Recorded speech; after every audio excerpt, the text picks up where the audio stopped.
स्वामी गोकुलदास जी महाराज की जय हो। सेवादास जी महाराज की जय हो। श्री रामदेव महाराज की जय हो। पधारे हुए सभी संत जय हो।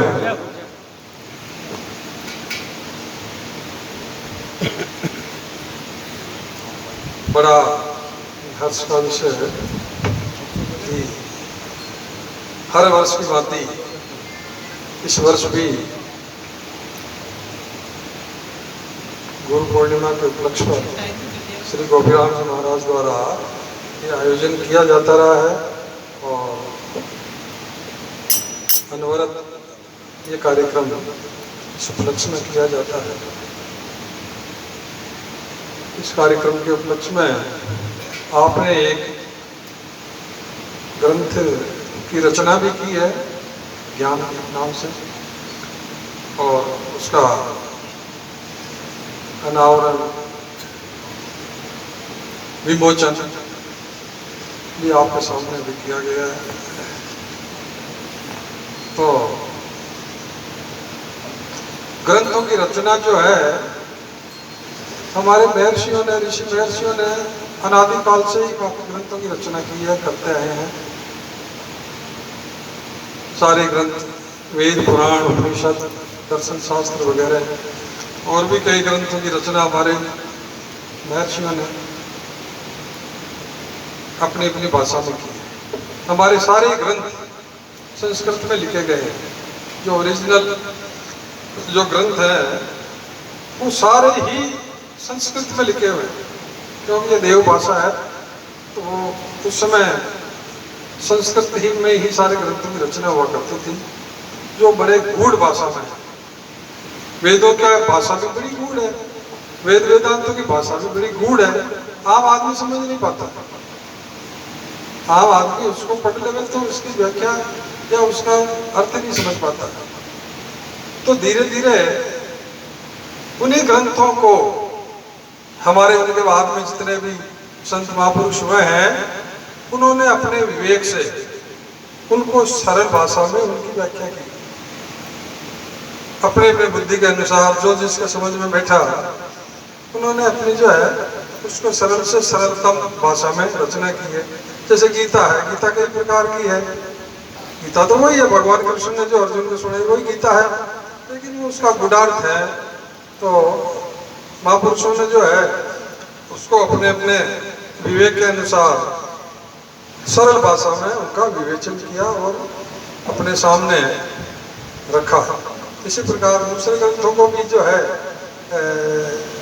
इसी प्रकार सरल भाषा में उनको लिखा गया और धीरे धीरे धीरे धीरे जैसे अपने संत महापुरुष होते गए और जैसे लोगों की समझ या शिक्षा का प्रसार हुआ, विकास हुआ बुद्धि का, तो उन्होंने जो है इन्हीं ग्रंथों को बहुत ही सरल भाषा में या अपन कह सकते हैं कि अपनी जिसको एक आम आदमी भी समझ सके, लोकल भाषा समझो, कुछ भी समझो, तो ऐसे उन भाषाओं में उन ग्रंथों का जो है व्याख्या की गई, उनका अनुवाद किया गया और फिर उन्हीं ग्रंथों को जो है भजन के रूप में, छंदों के रूप में, दोहों के रूप में जो है ये सारी पुस्तकें हमारे संतों ने रचना की। संत कबीर, रैदास वगैरह हुए, जितने भी संत हुए, नानक साहब हुए और भी कई संत हुए, उन्होंने अपनी अपनी भाषा में प्रदेश के अनुसार जो जिसकी भाषा थी, गुजराती है तो गुजराती में लिखा, मराठी में थे तो मराठी में सारे ग्रंथ लिखे हुए हैं। रामायण लिखी हुई है, गीता लिखी हुई है, अंग्रेजी में गीता लिखी हुई है, पूरी गीता अंग्रेजी में। जो विदेशों में प्रचलित है तो उनको जो है वो भी समझते हैं, अंग्रेज लोग भी पढ़ते हैं, वो भी उनके भक्त हो गए भगवान कृष्ण के। हाँ, या वृंदावन के अंदर जो है उन्हीं किताबों को पढ़ पढ़ के जो है कई संत हो गए यहाँ रहते हैं। तो भाषा का जो है व्याख्या सरलतम होने से लोगों में उनका प्रचार प्रसार धीरे धीरे बढ़ा। ज्ञान तो गूढ़ है, वेद वेदांतों का ज्ञान भी गूढ़ है, लेकिन सरल भाषा में संतों ने उनको अपने सामने प्रकाशित किया। तो ये जितने भी जो ग्रंथ हैं हमारे सामने जो आ रहे हैं, जो संतों की किताबें अनेक लिखी हुई है भजनों के रूप में, छंदों के रूप में, है ना, तो सरल भाषा में उनका अनुवाद है। तो ये ग्रंथ भी आपने जो है ज्ञानदीप नामक जो है पुस्तक आपने लिखी है, गोपीराम महाराज ने इससे पहले भी ये किताब लिखी थी। तो इसमें जो है सरल भाषा के अंदर जिसको आम साधारण आदमी भी उसको समझ सके। उसी बात को जो है, जो हमारे शास्त्रों में की गई है मूल, उन बातों को इनमें सरल भाषा में उनको जो है प्रतिपादन ऐसी पुस्तकों में किया गया है। तो आपने जो है अपने तक प्रयास से अपने विवेक के अनुसार जो है इस किताब का प्रकाशन किया है, इसलिए आपको बहुत बहुत धन्यवाद, साधुवाद। और मैं तो कहता हूँ कि जो है हर आदमी को एक अपने मन को या अपनी बात को अभिव्यक्त करना चाहिए। आपके मन में कोई भाव उत्पन्न होता है किसी भी क्षेत्र में, किसी भी क्षेत्र में हो, तो उनका वो चीज आपके बाहर आनी चाहिए। किसी भी रूप में आप जरूर उसको बाहर लाइए, चाहे कविता हो और कोई बात हो, चाहे आध्यात्मिक बात हो, तो ये सब बातें लानी चाहिए। इससे जो है अपने जो जनता के अंदर ये बातें जाएगी, लोग पढ़ेंगे। किताब जो है वो भी गुरु होती है, किताब भी गुरु है। कोई आदमी सत्संग में नहीं जावे, मान लो ऐसी बात है, कोई उसको अच्छी किताब हाथ लगे, कोई किताब हाथ लगे कहीं से भी अच्छी, वो उसको पढ़ेगा तो जरूर उसका मानसिक परिवर्तन जरूर होगा। उसमें कुछ बातें जो है वो सीखने का प्रयास करेगा।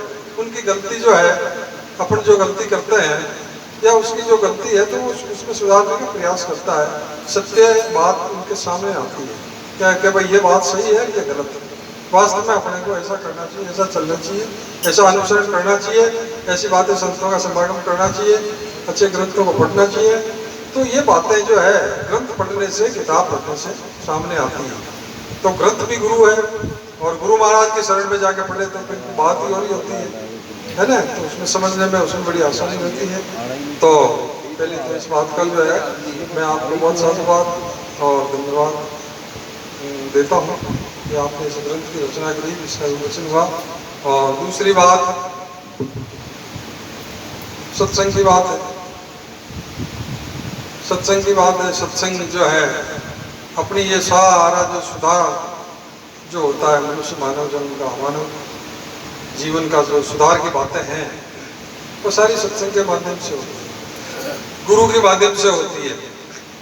और ये गुरु पूर्णिमा का जो पर्व है, ये भी एक गुरु पूर्णिमा का इसलिए माना जाता है, वैसे व्यास जी का जन्मदिन भी इसी दिन हुआ था, वेद व्यास जी का, जिन्होंने अपने वेदों की रचना करी, ग्रंथों की रचना करी, है ना, पुराणों की रचना करी, सारे ग्रंथों की रचना कर दी।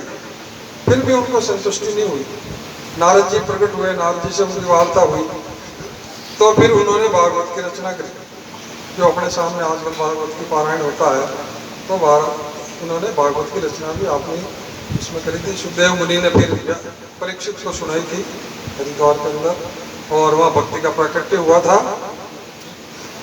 तो भक्ति के सत्संग के माध्यम से ही ये सारा संभव होता है। सत्संग के माध्यम से ही हमारे जो है हम अपने आत्म स्वरूप को पहचानते हैं। हमारे को जो है मनुष्य जन्म जो मिला है, ये क्यों मिला, इसका क्या प्रयोजन है, अपने को क्या करना चाहिए, अपना आत्म कल्याण कैसे हो, और अपना सर्वांगीण विकास जो होता है, ये धर्म अर्थ काम मोक्ष आदि की जो है प्राप्ति का मार्ग अपने को कैसे प्रशस्त हो, यह माध्यम अपने गुरु और सत्संग के माध्यम से मिलता है। तो गुरु पूर्णिमा का पर्व भी जो है एक पूर्णता का प्रतीक है। जैसे चंद्रमा पूर्ण होता है पूर्णिमा को, तो हम भी जो है इससे अपने को ये प्रेरणा मिलती है कि हम भी अपने जीवन में पूर्ण हों, ज्ञान के मार्ग में, आध्यात्मिक मार्ग में, धर्म अर्थ काम मोक्ष आदि सबकी प्राप्ति अपने जीवन में अपन करें, पूर्णता प्राप्त हो अपने को। इसलिए पूर्णता का ये प्रतीक माना जाता है। और इसके लिए गुरु की अति आवश्यक जो है उन्होंने महत्व बताया कि गुरु के माध्यम से ही सारे ग्रंथों की जो है पठन पाठन और गुरु की शरण में जाने से ही वो विद्या फलीभूत होती है। जो विद्या गुरु के शरण में जाके पढ़ी जाती है या स्कूल में जाके जो पढ़ते हैं ना अपन, उसका महत्व होता है। एक प्राइवेट पढ़ता है, एक स्कूल में जाके पढ़ता है गुरु के पास में, इसका फर्क पड़ता है। इसलिए गुरु का महत्व बहुत ही जो है शास्त्रों में भी वर्णित किया गया। गुरु गीता में भी भगवान शिव ने पार्वती संवाद के अंदर गुरु का बहुत महत्व इसमें जो है बताया गया है। 7 प्रकार के गुरु बताए। अभी पीर जी महाराज ने कहा भाई 7 प्रकार के गुरु होते हैं, उसमें जो है 7वां गुरु सतगुरु होते हैं। है ना। बाकी 6 गुरु लौकिक विद्या पढ़ाते हैं, वर्णाक्षर पढ़ाते हैं, है ना, शब्दों का ज्ञान कराते हैं। कोई विद्या सिखाने वाला गुरु है, कोई तंत्र विद्या सिखाने वाला गुरु है। तो ये गुरु जो है कनिष्ठ है।